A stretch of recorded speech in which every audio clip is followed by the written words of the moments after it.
there's going to be a world empire. They're going to desolate the temple. During the time of desolation and before, many are going to fall away and quit serving God. Jesus said in Luke 18, telling the story about the unjust judge and the widow, in verse 8, Luke 18:8, Jesus said, just throws in a little sentence, a question that's never answered. Most of Jesus' questions are never answered in the Bible.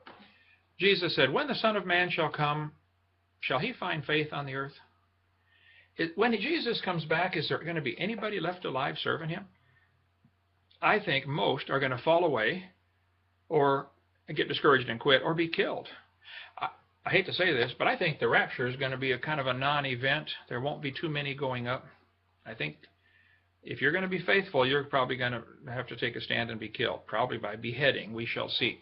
So 2 Thessalonians said the day of Christ cannot come, 2 Thessalonians chapter 2, until there's a falling away and the Antichrist is revealed, the son of perdition.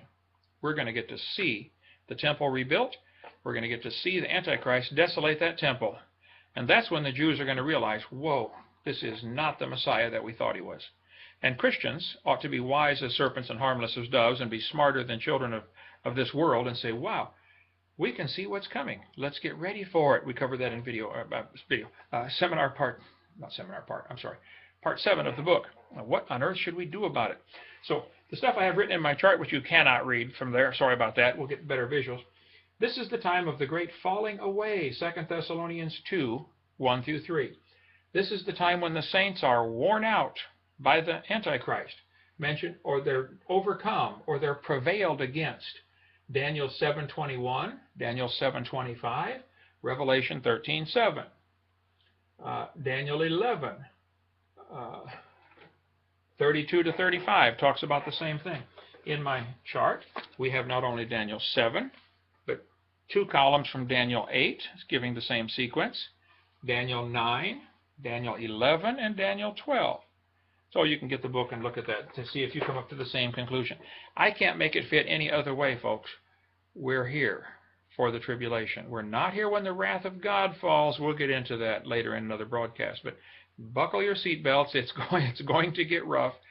And I think especially those who are thinking, well, nothing bad's going to happen to me.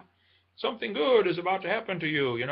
They're really going to fall away when their world falls apart. And if your security in the Lord is based upon your security in this world, having enough money to pay your bills and food on the table, you're going to lose it all. You're going to lose your faith in God when you lose the comforts of this world.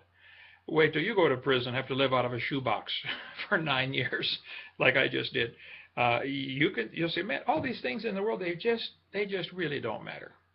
None of this, it's all going to burn. It's all going to burn. What on earth are you doing of eternal value with your life?